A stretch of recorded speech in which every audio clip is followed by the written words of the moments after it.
नमस्कार, टीवी राजस्थान के प्रवासी कार्यक्रम में आप सभी का स्वागत है। दोस्तों, गांव से निकला हुआ व्यक्ति जब बड़े महानगर में प्रवेश करता है तो उसके मन में कई जिज्ञासाएं, कई आगे बढ़ने के तरीके होते हैं, लेकिन एक सबसे बड़ी प्रॉब्लम उनके सामने आती है भाषा की, या वहाँ के जो खान पान है, रहन सहन है, या वहाँ के लोगों में एडजस्टमेंट करना होता है। यह सबसे बड़ी प्रॉब्लम आती है। लेकिन आज का युवा जब पढ़ लिख के राजस्थान से निकलता है और बड़े महानगर में जब प्रवेश करता है तो ये सारी प्रॉब्लमें उनके सामने गौण हो जाती है, क्योंकि उसका लक्ष्य होता है कैसे अपने आप को बाहर जाके एक बिजनेस के तौर पर सेटल करे। आज हमारे साथ ही एक ऐसे युवा बैठे हैं जिन्होंने कम समय में अधिक से अधिक व्यापार करके लोगों के अंदर अपनी एक पहचान बनाई है। नमस्कार मदन जी सारस्वत, आपका टीवी राजस्थान में बहुत बहुत स्वागत है। सबसे पहले आप हमें ये बताइए कि आप राजस्थान में कहाँ के रहने वाले हैं और सूरत कब आए थे? मेरा नाम मदन सारस्वत है। मैं राजस्थान बीकानेर ज़िले के कालू गांव से हूं और सूरत में जैसे मेरे जन्म से 4-5 साल बाद जैसे ही सूरत हमारी पूरी फैमिली सेटल हो गई थी। मेरे पिताजी सूरत आए थे तकरीबन 1980-85 के दौर में, और उन्होंने सूरत में अपने व्यापारिक संस्थान शुरू किया और फिर धीरे धीरे हमारे पूरा परिवार है वो सूरत में सेटल हो गया। सर, तो आपकी एजुकेशन वगैरह कहाँ पे किया था, फिर कैसे आपने सूरत में प्रवेश किया? प्रारंभिक शिक्षा जैसे मैंने ग्रेजुएशन है वो अहमदाबाद से किया। उसके बाद में पोस्ट ग्रेजुएट MBA मैंने राजस्थान जयपुर से किया। राजस्थान से काफ़ी जुड़ाव शुरुआत से रहा है, क्योंकि परिवार में पिताजी ने भी हमें जिस तरह के संस्कार दिए हैं उनमें यही कहा है कि अपनी जो मातृभक्ति है और अपना गांव है उनको कभी नहीं भूलना चाहिए। जहां से हम खड़े हुए हैं वहां उनसे लगाव हमेशा रहना चाहिए। तो शुरुआत से ही मेरे को राजस्थान से लगाव हमेशा रहा। जैसे ही मैंने मेरी ग्रेजुएशन पोस्ट ग्रेजुएशन की शिक्षा पूरी की, उसके बाद में पिताजी ने एक ही चीज़ कही थी कि सीधा व्यापारिक संस्थान में तुम्हें गद्दी कोई हासिल किसी भी तरीके से नहीं होती है। कोई भी चीज़ आपको हासिल करनी है तो उसके लिए हमेशा आपको उसके लिए तप करना पड़ता है। तो मैंने भी एक जैसे पढ़ा लिखा युवा होता है वो नौकरी की तलाश में रहता है, वैसे मैंने भी 4 साल कॉरपोरेट की नौकरी की राजस्थान में ही। और उसके बाद में मेरे पिताजी ने मुझे ये मेरी व्यापारिक संस्थान सौंपी, जिसके अंदर मैं मेरे अलग अलग जगहों पे लोगों से व्यापार करता हूं और आज सूरत जैसी शहर के अंदर मैं अपना व्यापारिक संस्थान चला रहा हूं। लेकिन जैसे आपने बताया नौकरी किया, नौकरी करने के बाद में आपने व्यापार को में ज्वाइनिंग की, तो इस दौरान जब आप नौकरी कर रहे थे तो क्या ऐसी शिक्षा आपने ली? क्योंकि व्यापार करना और नौकरी करना दोनों में धरातली बहुत अंतर होता है, तो उस अंतर को आपने कैसे समझा? कैसे आपको ये लगा कि नहीं अब मैं अपने व्यापार को आगे बढ़ा सकता हूँ, निपुण हो सकता हूँ, अब नौकरी की ज़रूरत नहीं है? जी, मुझे सबसे पहले एक चीज़ बहुत ही रोचक लगती है। आज का जो युवा है, आज के समय के युवा, उनके लिए एक बहुत ही बड़ा चैलेंज भी कहा जा सकता है और एक बहुत बड़ी अपॉर्चुनिटी भी कहा जा सकती है।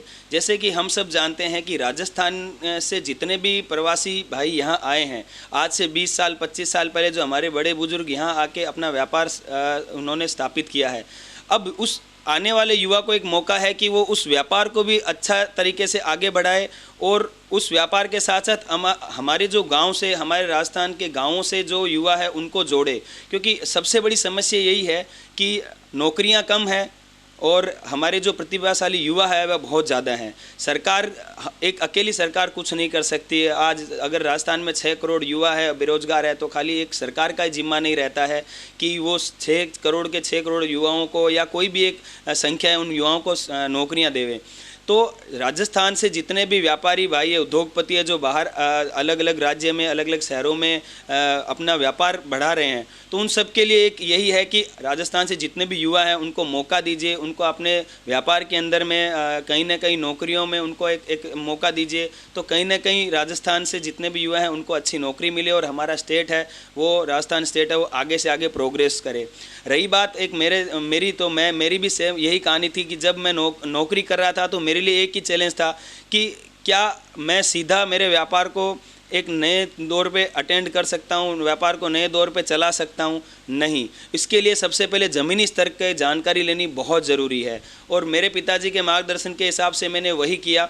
मैंने भी एक नौकरी से ही शुरुआत की, जिससे मुझे पता चले कि आखिरकार पैसे कैसे कमाए जाते हैं, कितनी मेहनत के बाद आप शाम को कुछ पैसे अपने घर लेके जा सकते हैं, कितनी मेहनत के बाद आप अपने घर के लिए संसाधन तैयार कर सकते हैं, उनके लिए आप कितना पैसा खर्च कर सकते हैं। वो सब आप जब नौकरी करते हैं तब आपको पता चलता है, क्योंकि किसी के नीचे आपको रहकर काम करना और अपने आप को प्रतिभाशाली बताना वो बहुत ज़रूरी है। और तकरीबन 4 साल तक जब मैं ये काम किया तो मुझे ये पता चला कि नहीं, मेरे अंदर जो अवगुण है या गुण है वो दोनों मुझे पता चल गए। और मैं ये सोचने लगा कि जब मैं एक युवा नौकरी करके ये चीज़ समझ गया, और मैं अगर मुझे व्यापार करने का मौका मिल रहा है तो क्यों न मैं मेरे पीछे गांव से मेरे जो राजस्थानी भाई हैं या उन युवाओं के लिए करूं और मेरे व्यापार में जुड़ा कर उनको भी आगे प्रगति की ओर अग्रसर करूं। लेकिन कहते हैं व्यापार में एक कंपटीशन का दौर होता है और हर व्यक्ति चाहता है कि भी मैं अकेला इस व्यापार के अंदर सम्मिलित हूँ, लेकिन आपके अंदर जो ये भावना है कि भाई हम गांव के युवाओं को लाके इस व्यापार में ट्रेनिंग दे के उनको एक अलग फर्म खुलवा के उनसे व्यापार करें, तो कहीं आपको लगता नहीं इससे व्यापार में कहीं नुकसान होता है? कहीं व्यापारी वो खुद युवा एक अपना व्यापार स्थापित कर ले, कभी आने वाले समय में तो एक कंपटीशन हो जाता है। देखिए, आज के समय में एक तो सबसे पहली ये चीज़, कंपटीशन नाम की कोई सब्जेक्ट, कोई वर्ड नहीं है कंपटीशन का। हर जगह कोलैबोरेशन होता है। कंपटीशन अगर कोई इंसान सोचता है तो उसकी एक संकुचित मानसिकता है, तो वो कहीं आगे विकास नहीं कर पाएगा। कोलैबोरेशन, समन्वय, ये बहुत ही ज़रूरी है। और मैं ऐसा मानता हूँ कि मैं किसी भी युवा को मेरे व्यापार में कोई नौकरी दूं या उनसे मेरे व्यापार का कुछ पार्ट उनको दूं या उनको जोड़ूं, तो उससे मेरा व्यापार ही बढ़ेगा। आज जितनी भी बड़ी बड़ी मल्टीनेशनल कंपनी है, चलो बड़ी मल्टीनेशनल कंपनी को तो छोड़िए, हमारी खुद की राजस्थान की जो बड़ी बड़ी कंपनी है आप उनको लेके चलिए। डी मार्ट एक छोटे से शहर से, छोटे से एक डिपार्टमेंटल स्टोर से शुरुआत करते हुए आज उन्होंने पूरे इंडिया के टॉप लेवल के रिटेल चेन के अंदर में वो शामिल हो गए हैं। वो भी हमारे राजस्थानी उद्योगपति हैं। उन्होंने भी यही सोचा था कि जितने लोगों को मैं मेरे व्यापार में जोड़ूंगा उसी से ही व्यापार बढ़ेगा। हमेशा पैसा कभी व्यापार को आगे नहीं बढ़ाता है, वो लोग ही होते हैं जो आपके व्यापार को आगे बढ़ाते हैं, क्योंकि लोगों की मेहनत से ही आप अपने व्यापार को प्रोग्रेस कर सकते हैं। आप अकेले, आपके हाथ 2 ही हाथ हैं और उतनों से ही आप कर सकते हैं, लेकिन अगर आपके साथ 50 लोग जुड़ जाएं तो आपके 102 हाथ हो जाएंगे। तो मेरे हिसाब से कंपटीशन मैं बिल्कुल नहीं सोचता हूँ। मैं एक ऐसा युवा हूँ जो आगे भविष्य को आगे लेके सोचता हूँ। मेरे समाज, मेरे गांव, मेरे शहर और मेरे राज्य और मेरे देश के जितने भी लोग हैं उनके साथ कंधे से कंधे मिला के चलने वाला एक युवा हूँ। तो मेरी सोच ऐसी है कि कंपटीशन के बारे में बिल्कुल नहीं सोचता हूँ। मैं सभी युवाओं को यही कहता हूँ, जहाँ मौका मिले आप शामिल होइए और अपने नीचे लोगों को शामिल कीजिए, जिससे वो अपने व्यापार, आपके व्यापार के लिए वो 100% अच्छा ही करेंगे। ये आपकी बहुत अच्छी सोच है, लेकिन ये चीज़ और आपसे जानना चाहते हैं व्यापारी संबंध में भी, क्योंकि जो आप व्यापार कर रहे हो ये व्यापार कहा जाता भी एक सुथार समाज के लोगों को इंटीरियर टाइप का बिजनेस वो लोग करते हैं, तो आप लोगों को ये बिज़नेस करने की प्रेरणा या कैसे आपने इस बिज़नेस को किया? क्योंकि छोटी छोटी चीज़ें, बारीकियाँ चीज़ें होती है इसके अंदर, तो कैसे आपको ये नॉलेज हुआ और कैसे आपको आगे इस बिज़नेस को बढ़ा रहे हो आप? सबसे पहले तो मैं बता देना चाहता हूँ कि जैसे मेरा जो बिज़नेस है धनलक्ष्मी प्लाईवुड, तो सही सी बात है, ये सुथार के रिलेटेड काम है इसके अंदर में। जैसे कि छोटी लकड़ी से लेके बड़े प्लाईवुड से लेके और छोटे छोटे सारे सामान होते हैं। तो एक नई सोच तब शुरू हुई जब 1989 का दौर था, जब यहाँ पे हमारे राजस्थान से भी और उसके अलावा अलग अलग राज्य से लोग आ रहे थे और यहाँ अच्छा पूंजीपति बन रहे थे। तो अब एक अच्छा पूंजीपति इंसान की सबसे क्या ज़रूरत होती है? सबसे बड़ी कि उसके पास में अच्छा घर हो, अच्छी गाड़ी हो, अच्छा ऑफिस हो। तो वहाँ एक सोच डेवलप हुई कि इस लाइन के अंदर में एक अच्छा व्यापार बन सकता है, इस फील्ड के अंदर में एक अच्छी अपॉर्चुनिटी है जहां आप अपने बिजनेस को अच्छा डेवलप कर सकते हो और 5 रुपये कमा सकते हो। तो मेरे पिताजी ने भी वही सोच रखी, क्योंकि सारे के सारे टेक्सटाइल मार्केट में सूरत में चले जाएं वो भी ज़रूरी नहीं है। सूरत को एक अगर देश की अगर इकोनॉमिक कैपिटल बनाना है तो उसके लिए हर फील्ड के व्यापार को आपको आगे बढ़ाना पड़ेगा। तो कहीं ना कहीं ये सोच लेके ही आज मैं भी चल रहा हूँ कि जो छोटे छोटे प्रोडक्ट हमारे फील्ड में हैं, लेकिन उन चीज़ों को बारीकी से ध्यान में रख के मैं मेरे ग्राहकों को पिछले 25-30 सालों से हम संतुष्ट करते आ रहे हैं और ग्राहकों की रिपीट इंक्वायरीज़ भी हम क्लोज करते हैं। इसका रीज़न ये है कि हम अच्छी से अच्छी सर्विस देते हैं, प्रोडक्ट को पूरा चीज़ समझाते हैं।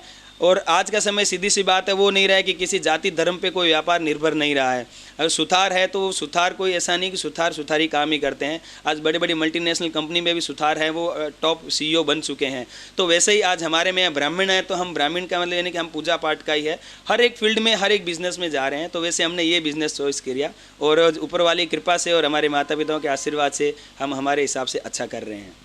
लेकिन जब संघर्ष के दौर से व्यक्ति निकलता और अपने व्यापार में स्टेब्लिश्ड होता है तो वो समाज से जुड़ता है, कई संस्थाओं से, सामाजिक संस्थाओं से जुड़ता है। तो आप ऐसी कितनी संस्थाओं से जुड़े और क्या कार्य आप यहाँ पे सामाजिक तौर पे करते हैं? देखो, संघर्षों की बात कहा जाए तो इकोनॉमिकली संघर्ष हमारी ऊपर की पीढ़ी थी, जो कि हमारे पिताजी हमारे दादाजी है, उन्होंने पैसों वाला जो संघर्ष होता है वो काफ़ी देखा। और वो हो सकता है हम में से 90% लोगों के माता पिताओं ने भी देखा। लेकिन जो मेरी जनरेशन है उन्होंने शायद ये संघर्ष तो नहीं देखा, लेकिन हमने एक अलग तरीके का संघर्ष जरूर देखा है, वो है जनरेशन गैप का। जी हाँ, मैं इसके बारे में थोड़ा सा रोशनी डालना चाहता हूँ कि आज आप एक चीज़ देख सकते हैं कि मेरी जो ऊपर की पीढ़ी है, मेरे पिताजी है और एक मैं हूँ, हम दोनों के कहीं ना कहीं सोच के अंदर में एक डिफरेंस आता है और उसी को जनरेशन गैप कहा जाता है। उसको समन्वय करके दोनों को एक साथ मिला के और व्यापार को आगे बढ़ाना, वो हमारे लिए एक चैलेंज है। लेकिन हमारे लिए अपॉर्चुनिटी क्या है कि हमको एक बनाया एक गद्दी मिली है, अब उसको कहाँ तक पहुँचा सकते हैं। तो ये दूसरी चीज़ है, दोनों को मिला के हम लोगों ने तालमेल मिला के ही आज के युवा को आगे बढ़ना है और उसी से ही हमें आगे मोटिवेट होके और लोगों को भी इसके साथ जोड़ के आगे काम करना है।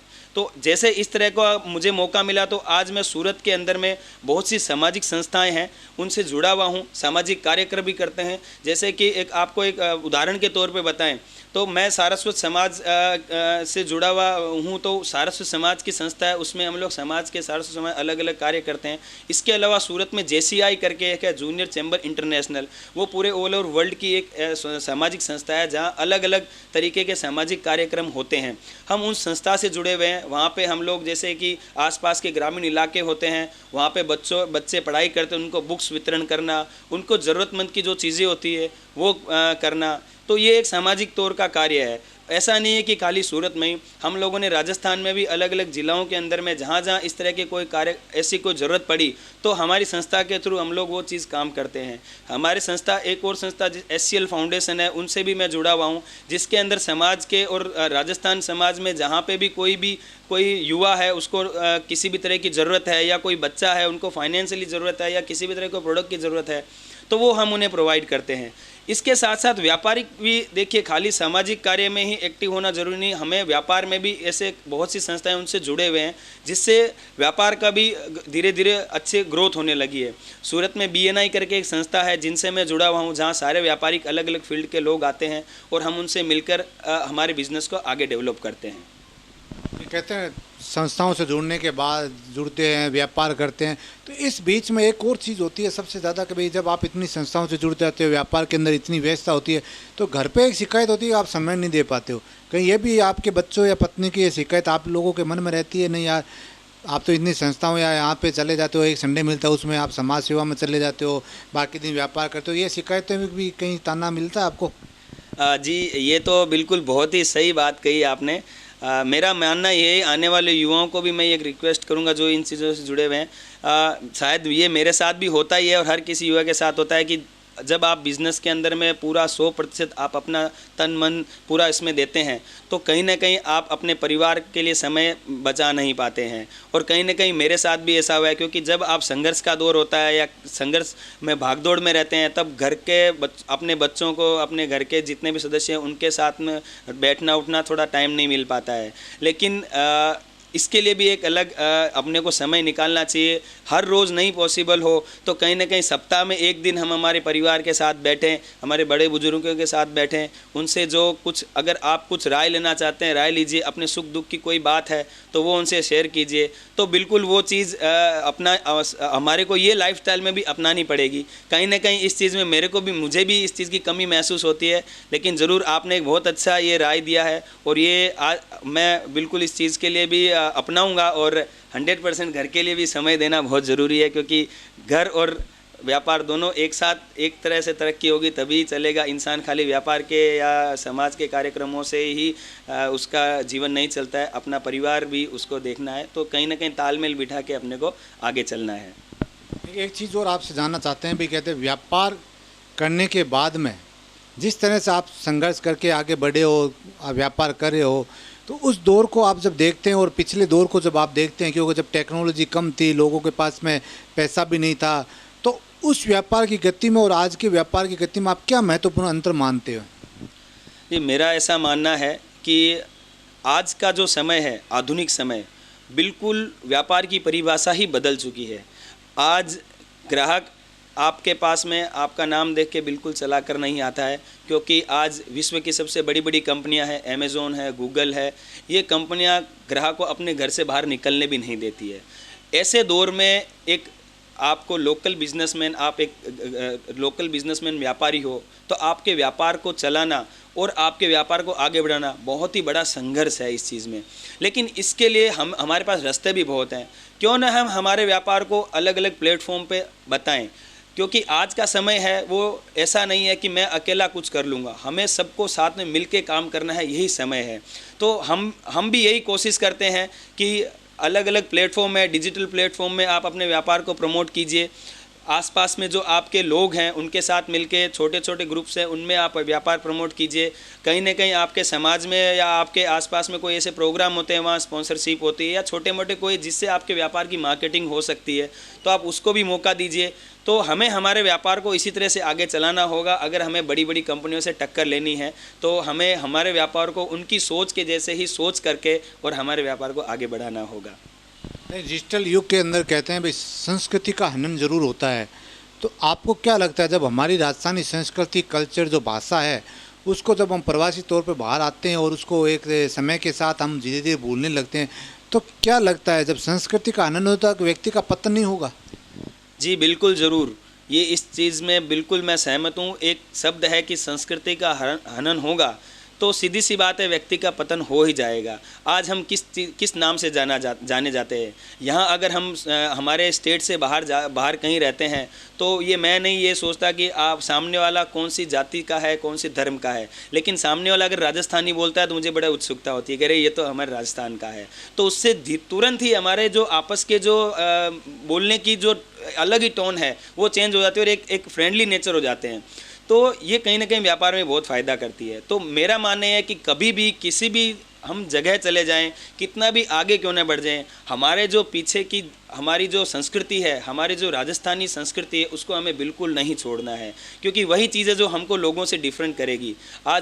आज विश्व में किसी भी कोने में हम रहेंगे तो हमारी संस्कृति है, उसको हमें उसके साथ लेके चलना है। हाँ, उसके लिए हमें छोटी छोटी प्रैक्टिस करनी पड़ेगी। आज हम हमारे घरों में बच्चे हैं तो हमारी राजस्थानी भाषा है, उसको घरों में बच्चों के साथ या घर में जब भी बैठे तो राजस्थानी भाषा में बात करें। कोई राजस्थानी बंधु हमें मिल रहा है और हमें पता है कि सामने राजस्थानी अच्छे से बोल सकता है और सुन सकता है, समझ सकता है, तो हम उसे उसी चीज़ में प्रमोट करेंगे, राजस्थानी बात करेंगे, तभी तो हमें हमारी संस्कृति का पता चलेगा। फिर हमारे राजस्थान के बहुत से ऐसे त्यौहार हैं जिनको हम लोग राजस्थान में भी बड़े धूमधाम से उस त्यौहार को मनाते हैं और बाहर रहें तो भी हमें वो चीज़ को उतने ही धूमधाम से मनाना चाहिए। होली का त्यौहार है, तीज का त्यौहार है, जो बहुत सारे त्यौहार है जो हमारी राजस्थानी संस्कृति को आगे बढ़ाते हैं, लोगों के सामने जाते हैं तो वो लोग ऐसा उनको दिखाते हैं, तो वैसे मनाने चाहिए और इससे बहुत फ़ायदा होता है। जहाँ हम रह रहे हैं वहाँ हम हमारे राजस्थानी सांस्कृतिक प्रोग्राम अगर करते हैं ना तो लोग उत्सुकता से देखते हैं, लोग चला के पूछते हैं आपके वहाँ का जो प्रोग्राम है बहुत अच्छा था, ऐसा अगली बार भी करेंगे ना आप, हम आएंगे। तो कहीं ना कहीं उससे हमारी संस्कृति को बढ़ावा मिलेगा और उसमें कोई गलत नहीं है। आज राजस्थान इतना महान और इतनी पुरानी संस्कृतियाँ लेके बैठा है कि अगर हम बताने जाएंगे तो शायद मुझे लगता है इतिहास के पन्ने ख़त्म हो जाएंगे, लेकिन वो संस्कृतियाँ हमारी ख़त्म नहीं होगी। हमारी उस संस्कृति की चीज़ है वो लोग सुनने में उनको टाइम लग जाएगा। और इतने सारे हमारे राजस्थान के बड़े महान योद्धा हो चुके हैं जिसको हम किताबों में अक्सर हर जगह सीरियल में, फिल्मों में देख रहे हैं इन पात्रों को। तो हमें गर्व है हमारी संस्कृति पे और इस संस्कृति को मैं कभी नहीं, और मैं सभी युवाओं को कहना चाहता हूँ कि हमारी संस्कृति, राजस्थानी संस्कृति को हमें कभी भूलना भी नहीं चाहिए। लेकिन कहते हैं कि भाई राजस्थानी लोग जो हैं वो बाहर जाके काफ़ी उन्होंने सफलता प्राप्त की है व्यापारिक तौर पे, लेकिन राजस्थान के अंदर उन्होंने उस तरह से सफलता प्राप्त नहीं की। जो इंडस्ट्रियाँ कुछ लगी है वो भी काफ़ी समय के साथ बंद भी हो जाती है, फिर चालू होती है, तो एक स्थायी तौर पर इंडस्ट्री डेवलपमेंट है वो राजस्थान में नहीं हुआ। इसके मूल रीजन क्या मानते हो? अगर भविष्य में अगर आपको कुछ राजस्थान के लिए बिजनेस के तौर पर करना हो तो आप क्या करना चाहेंगे? अब अगर आप अपने बात व्यापार की और बात विकास की कर रहे हैं तो ये बहुत ही सही चीज़ आपने बहुत ही महत्वपूर्ण मुद्दा है जो कहीं ना कहीं देखिए हमें भी ऐसा लगता है कि राजस्थान के अंदर इतनी प्रतिभा है, इतनी सब चीज़ें हैं, तो ये अंडर डेवलप या अनरेटेड क्यों रह गया है, इसको इतना ज़्यादा लोगों ने क्यों महत्व नहीं दिया है।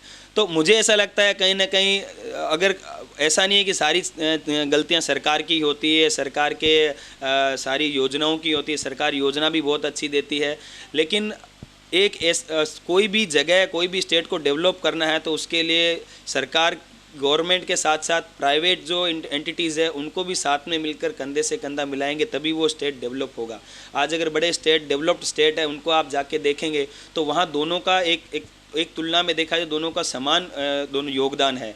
तो मैं ऐसा ही कहना चाहता हूं कि अगर जहां हमें मौका मिल रहा है, अगर स्थितियां अनुकूल हो रही है व्यापारी के लिए और जिस जगह पे व्यापारी की हर स्थिति अनुकूल है तो हमें राजस्थान में सरकार के बताए गए योजनाओं के तहत हमारा व्यापार वहां करना चाहिए, कोई इंडस्ट्री डेवलप करनी चाहिए।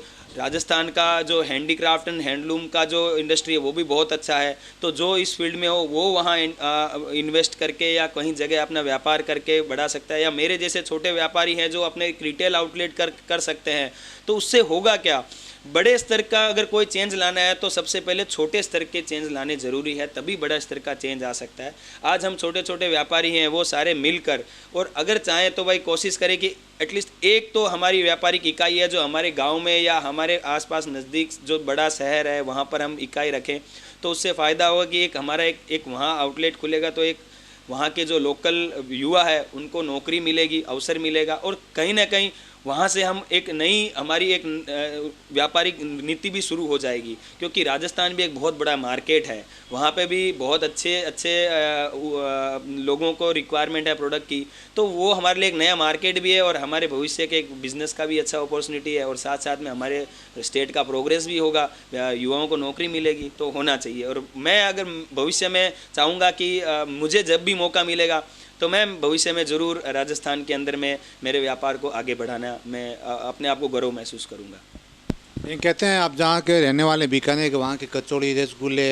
बड़ी पापड़ ये काफ़ी प्रसिद्ध है, तो कहीं आपको लगता है कि आज आप वहाँ के स्वाद को मिस कर रहे हैं बाहर आके? सब बहुत ही मिस करते हैं, लेकिन टचवुड बहुत अच्छी जगह है, क्योंकि राजस्थान से हर तीसरे चौथे दिन कोई ना कोई हमारे रिश्तेदार आते रहते हैं, तो हम उनसे वो ऐसे ही पूछते हैं राजस्थान से आ रहा हूँ क्या लाना है, तो वो बीकानेर से आ रहा हूँ तो भाई तू बीकानेर से भुजिया ज़रूर ले आई, बड़ी ज़रूर ले आई, पापड़ ज़रूर ले आई, तो ये हम मंगाते हैं। और ऐसा नहीं कि हम ये चीज़ खुद ही कंज्यूम करते हैं। आज अगर मान लो कि ये हमारे जो वहाँ का फेमस चीज़ें हैं, कचौरी है, भुजिया है, पापड़ है बीकानेरी, तो ये हम तो खाते हैं, हमारे साथ हमारे आसपास के जो गुजराती भाई बंधु हैं या दूसरे स्टेट के उनको भी हम लोग टेस्ट करवाते हैं, उनको भी ऐसा लगता है नहीं बहुत अच्छी चीज़ है। तो बीकानेर सेल्फ से बहुत से ऐसे व्यापारी है जो अब इंपोर्ट एक्सपोर्ट का काम करते हैं। हमारे बीकानेर के भुजिया आप चाहे तो यूएसए से लेके दुनिया के किसी भी कोने में मिल जाते हैं, तो मुझे बहुत अच्छा लगता है। और मैं जब भी मौका मिलता है बीकानेर जाने का तो मैं वहाँ की जितनी भी अच्छी चीज़ें हैं वो ज़रूर खाता हूँ।